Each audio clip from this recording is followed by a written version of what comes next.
Angelica, New Year's is upon us. And, as we get older, I feel like we do less and less fun stuff for New Year's, but we were young once. What was the most memorable New Year's you ever had? Memorable. Well, Is like, that good or bad. enjoyable? Good, memorable? The story you want to tell. I have had some crazy New Year's Eve nights in New York City, in Manhattan, and they weren't at the top of my list of enjoyable evenings. This was early 90s, mid 90s when I was in college.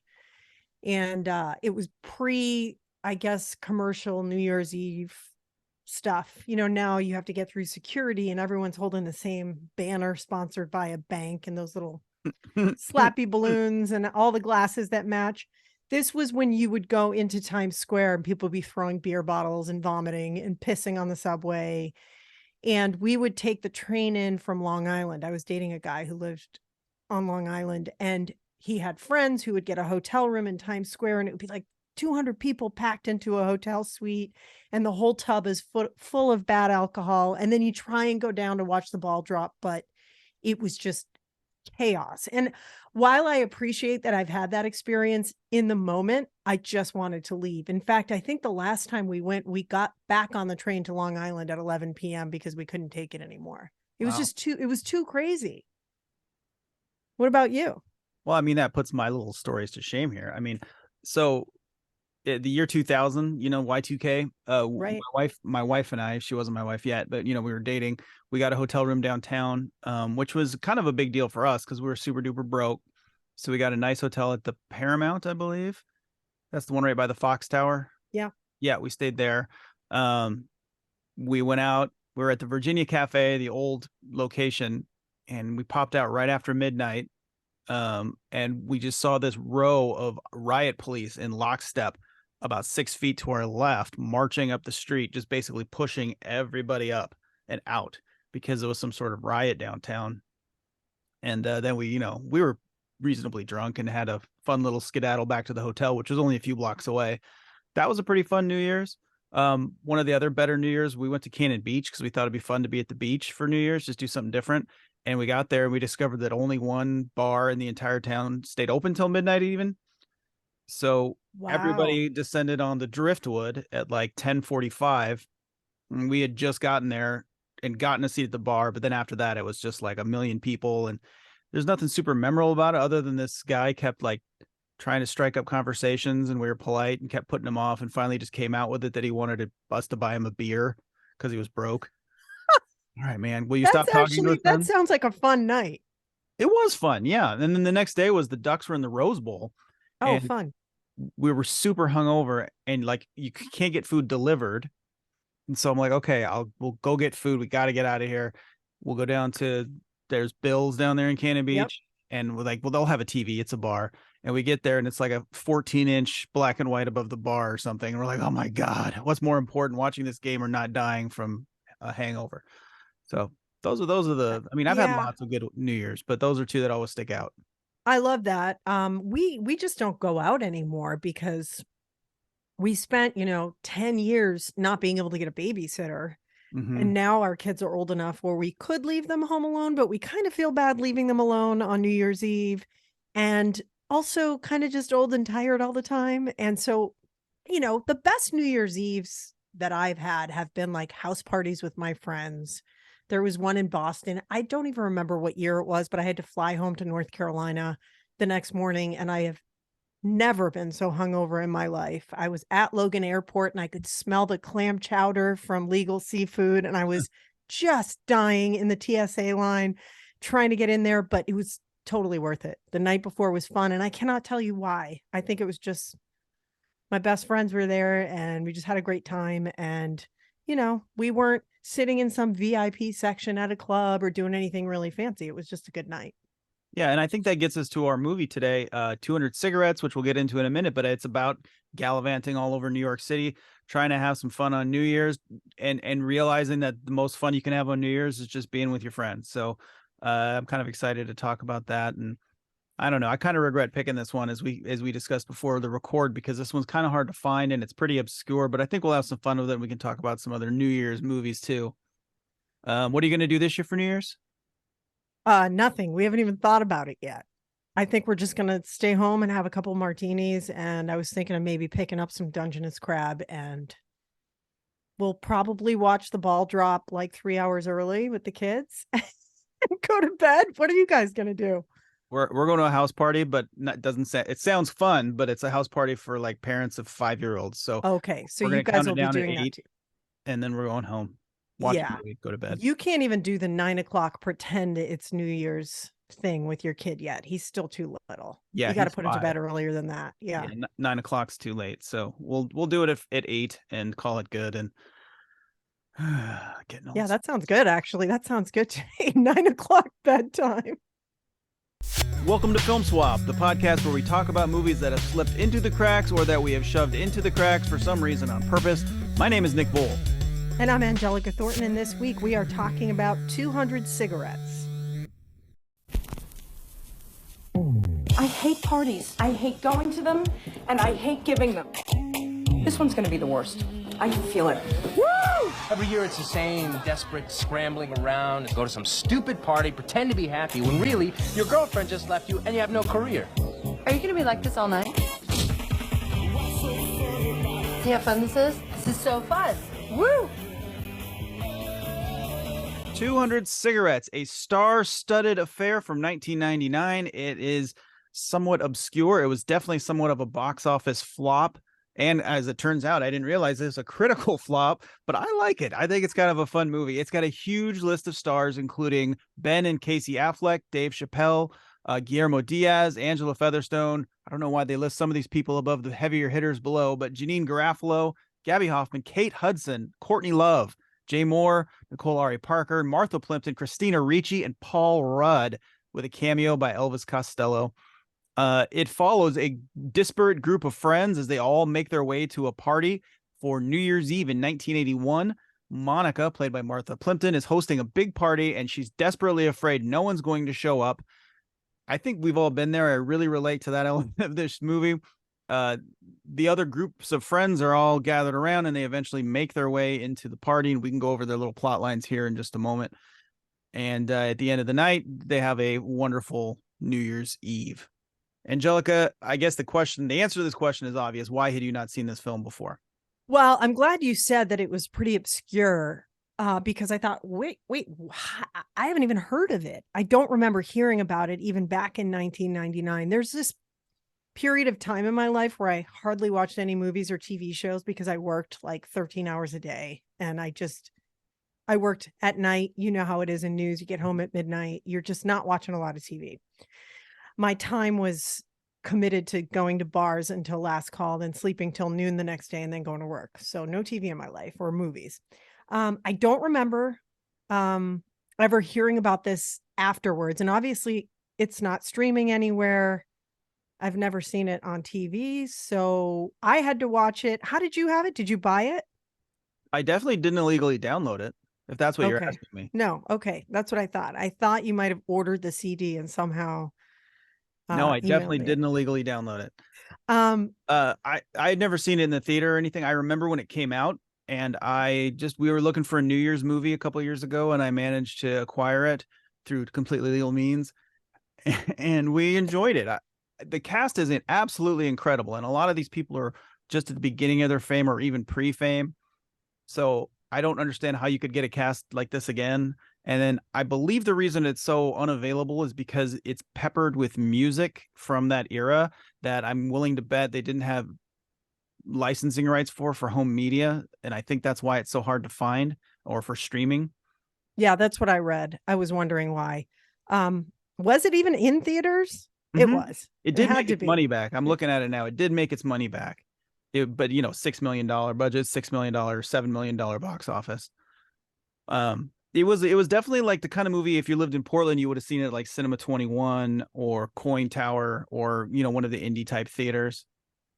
But just this cast is incredible. And it's funny to me too about it is that it's such a kind of it wants to be a crowd pleaser. It's not that like it's that quirky necessarily. It's kind of a broad, fun comedy. What did you think of the movie? Can you hear the wood chipper in the background? No. Okay, good.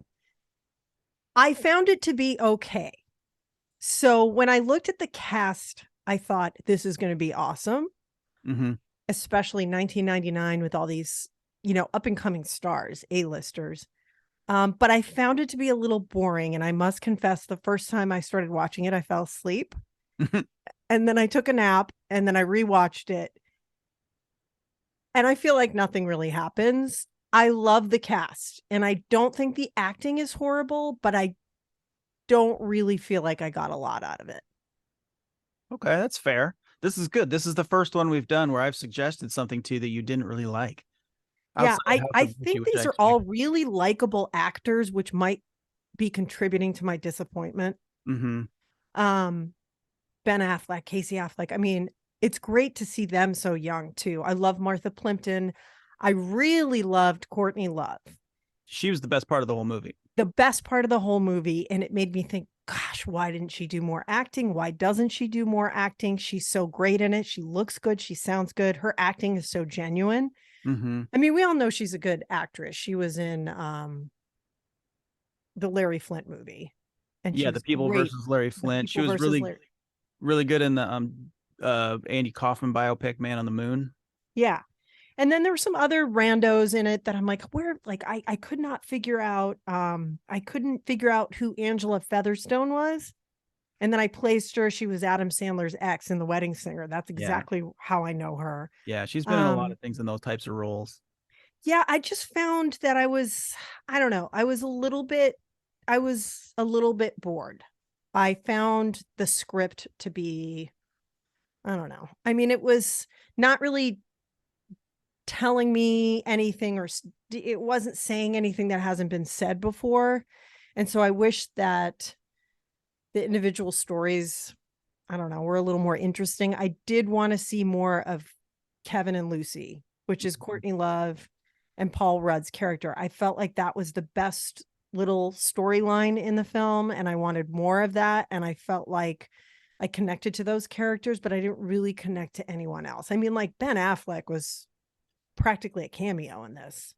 Yeah, I mean, pre real fame, so even more than a cameo or less than a cameo, rather. Yeah. He's just like a supporting actor.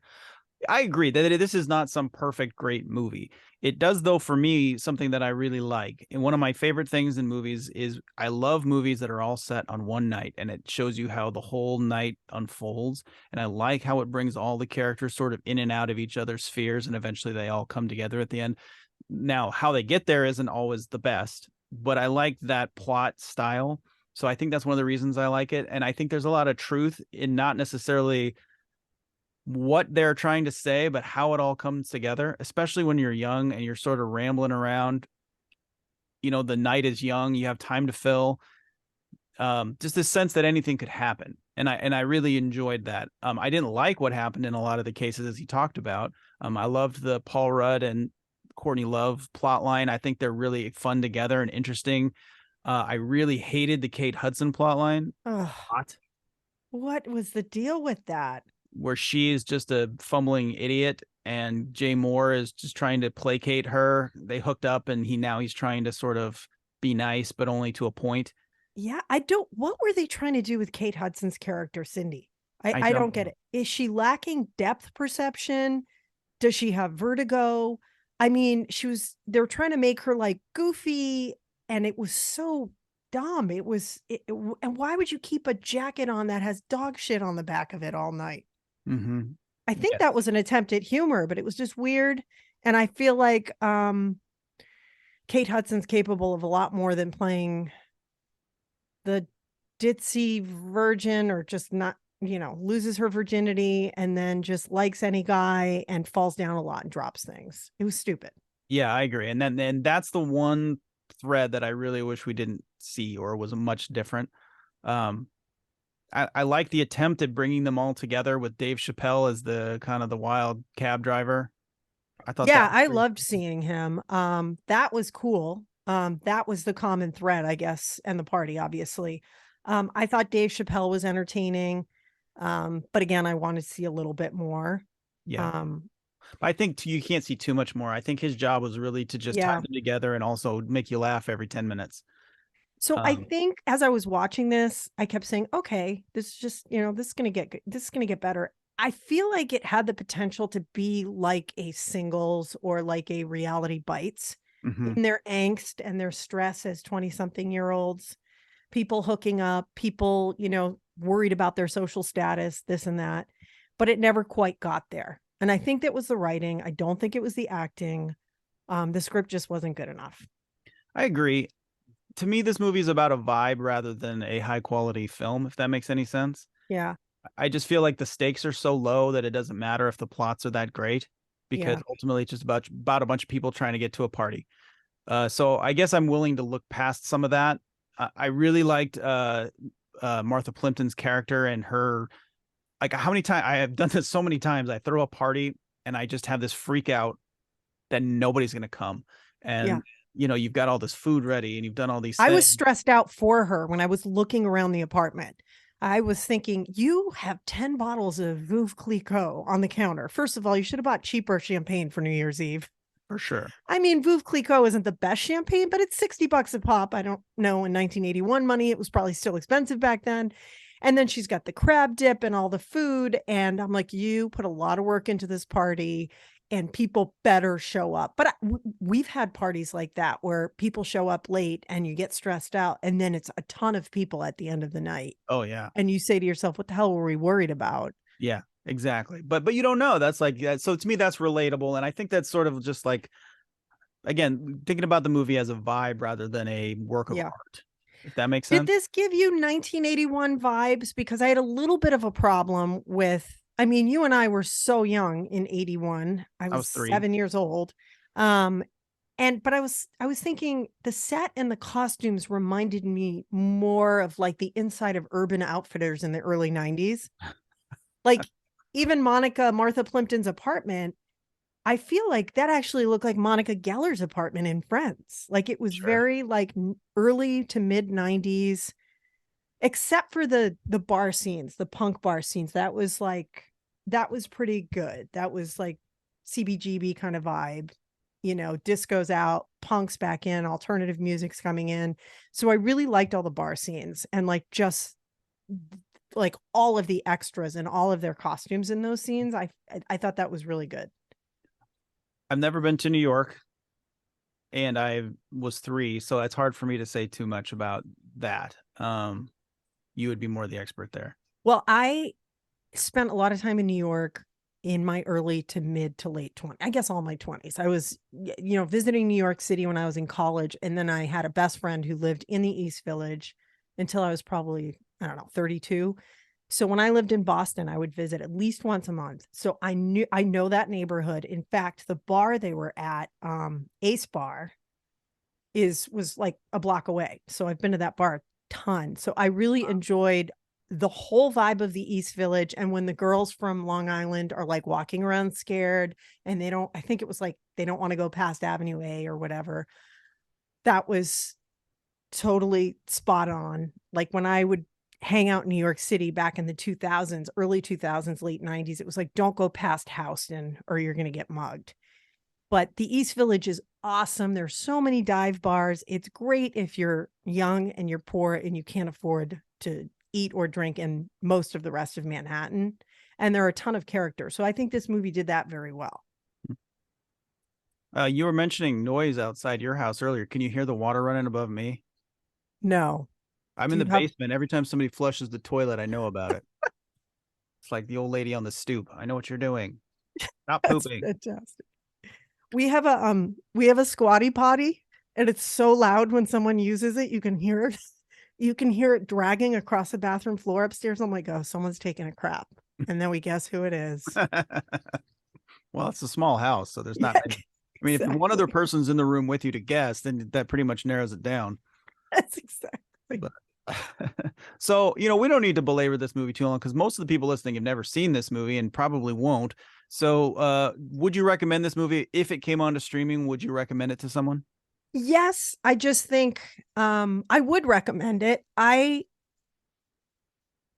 love New York and I love partying in New York. And I think if you're in your 20s and you spend any time in New York, you're going to remember a night like that. And so for that alone, I think it's worth it. Like looking for the perfect night in New York City is a great plot in itself. Okay, I can accept that. Again, I'm not trying to claim that this is a, Hall of Fame. Yeah, and it's not trying to be that either. Which I think, and I do think these ensemble cast films are tough. Yeah, for sure. Because you're trying to get too many characters, stories in, and you've really got to paint the pictures well. When the writing lets you down, as it did a little bit in this movie, the whole thing kind of crumbles in on itself. A la Love Actually. Although this movie wasn't pretending to be anything it wasn't. Exactly. What do you think is the title simply that, Lucy gave Kevin a carton of cigarettes, 200 cigarettes? What are they trying to do? That's it. And that's another, that's one of the problems with the film is that you really have to think about what 200 cigarettes even means. Like there could be a million other titles for this movie that would make you want to see it more. Yeah, and there were lots of smoking scenes and ashtrays all over the place, which was, very 1981. But I was trying to figure out if there was some kind of deeper meaning to the title that I wasn't getting. No, there's no deep meaning. It's just the case of cigarettes she buys him. Okay. Or carton. I don't know. Yeah, watch it if it ever comes out streaming. Just don't expect a lot. Yeah, exactly. It's like listening to this podcast. Excellent cast, poor execution. Well, some of the cast members are excellent. Let's talk about other New Year's Eve movies. Yeah, and it's funny. There's how many Christmas movies are there? A bajillion. Yeah. New Year's is one of my favorite holidays. Not yours, obviously, but it's one of my favorite holidays. And like there are almost no good New Year's movies, but there are a few.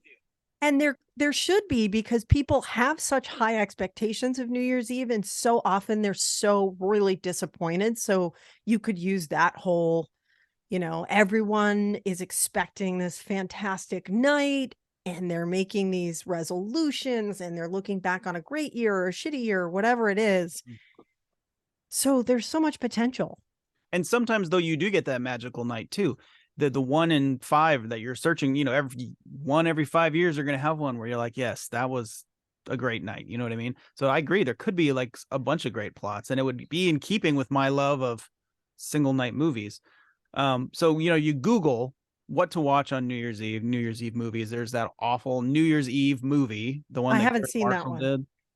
I'm not even going to give it a shot. It's one of those, it's just like Love Actually. It's an attempt to rip off the success of that movie with a million different plot lines all coming together at New Year's Eve, like this movie sort of, but in a more cynical kind of crowd pleasing way. I just think all those movies that he made like that, Gary Marshall made like 3 of them. They're all just awful. Yeah. I think one of the best New Year's movies to watch is Poseidon or The Poseidon Adventure. Both the original and the remake are a lot of fun. That all takes place on New Year's. I haven't seen those. I gotta check those out. The plot line? Yeah. I haven't seen them though. A boat overturns with a whole bunch of passengers, and the survivors try to work their way out of this big ship that's upside down. It's a pretty fun little action-y movie. Yeah, that sounds good. When Harry Met Sally, I think you and I have talked about this. I consider it a New Year's Eve movie because, that's that final great scene, and they spend New Year's Eve together every year, and then that final, declaration of love is on New Year's Eve, and that amazing speech that Harry gives Sally. I love it. I think that's a great choice. It's a movie that's always going to make you laugh and feel happy and look forward to the new year. I think that's a great choice. That's the other thing too, because there's a bunch of New Year's movies that you could watch that are kind of depressing.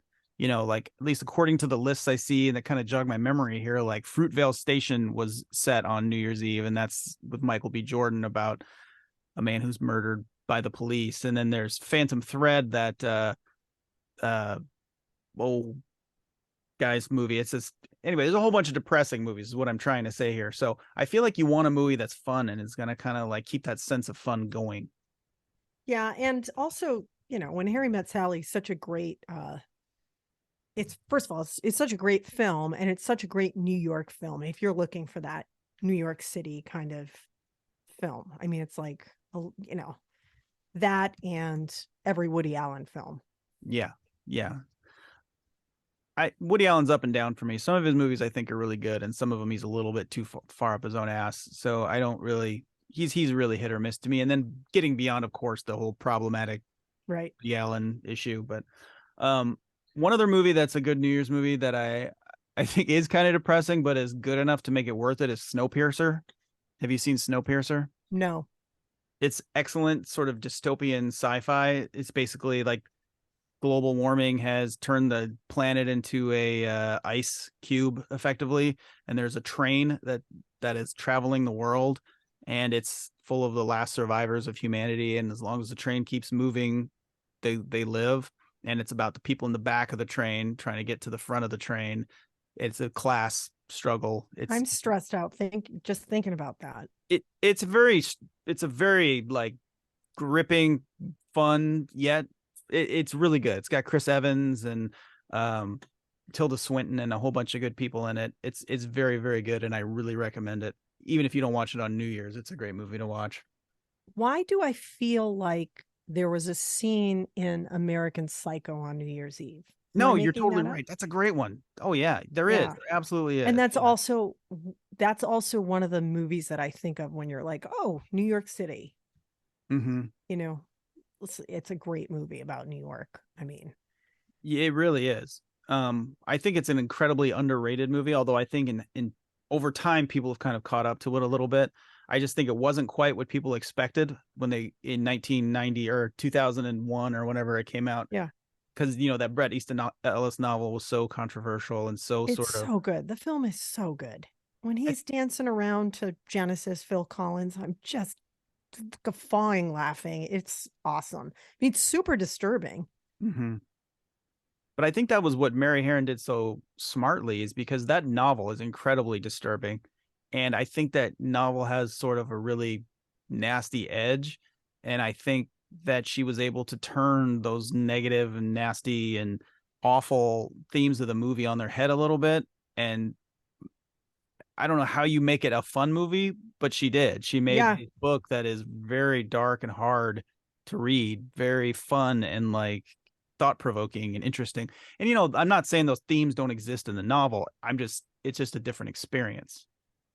Yeah, we have the book on our bookshelf downstairs, and I've never been in the right frame of mind to read it. Mm-hmm. Because unlike a movie, you got to stick with that until you're done. Yeah, for days. Yeah, or more. Do you have any New Year's resolutions? Do you do that? I don't. I mean, I did when I was younger. In general, I need to take better care of myself, and it's so cliche. I just need to work out more. Yeah, me too. I mean, and I always do this. I wind down towards the end of the year, the holidays. I do the same thing everyone else does. But this year in particular, I felt like I aged 20 years. So I got to do something. I don't know if I need to hire a trainer, slap me around a little bit, because I am very lazy when it comes to exercise. I can do sports. I can ski. If I'm on a soccer team or whatever, not that I've done that in years, I have no problem working out.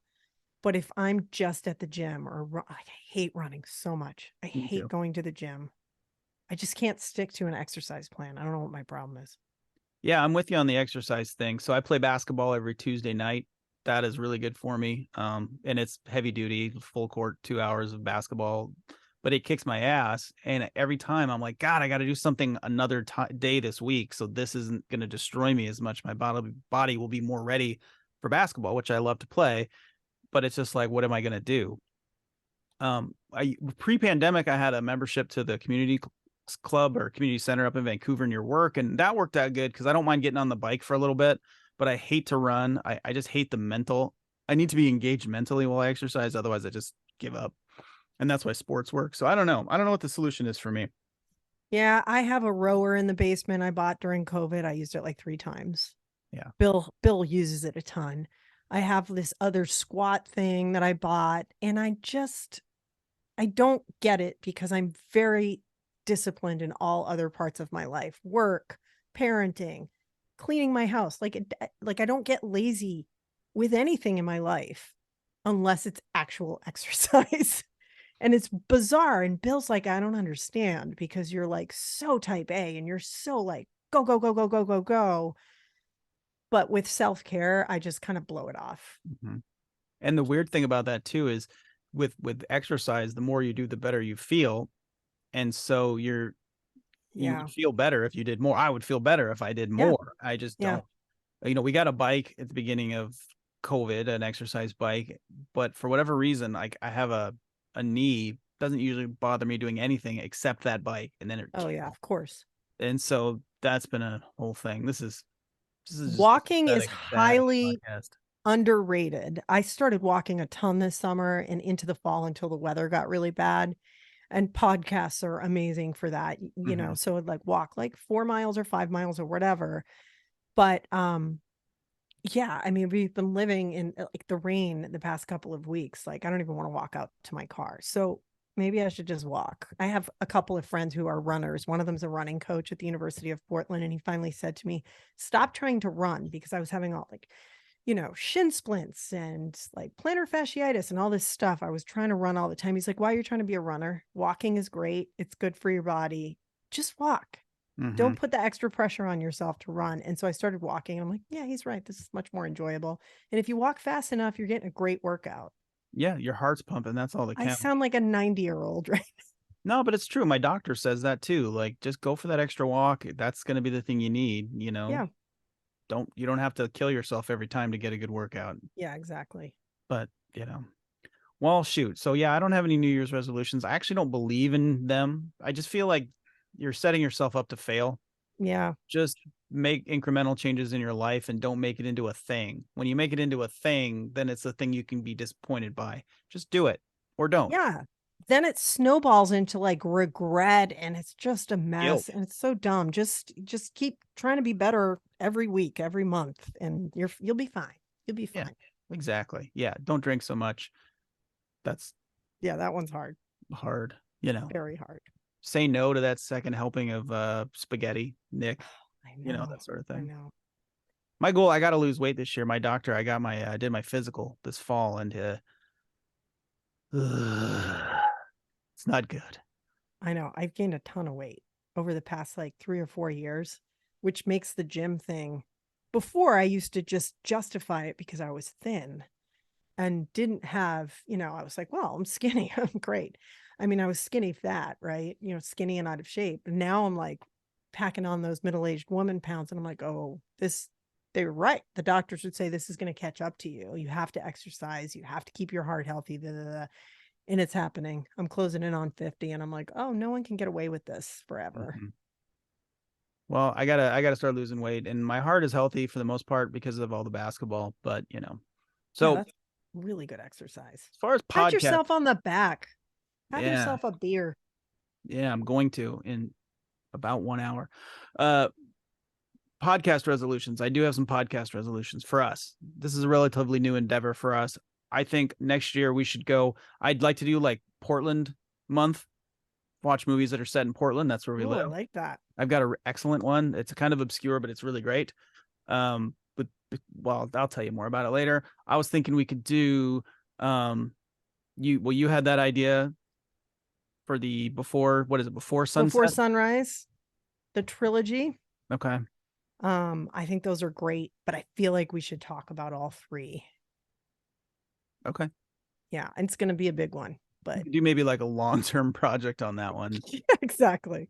Watch them in advance. So, and I would love to get some guests. Let's work on getting our guests.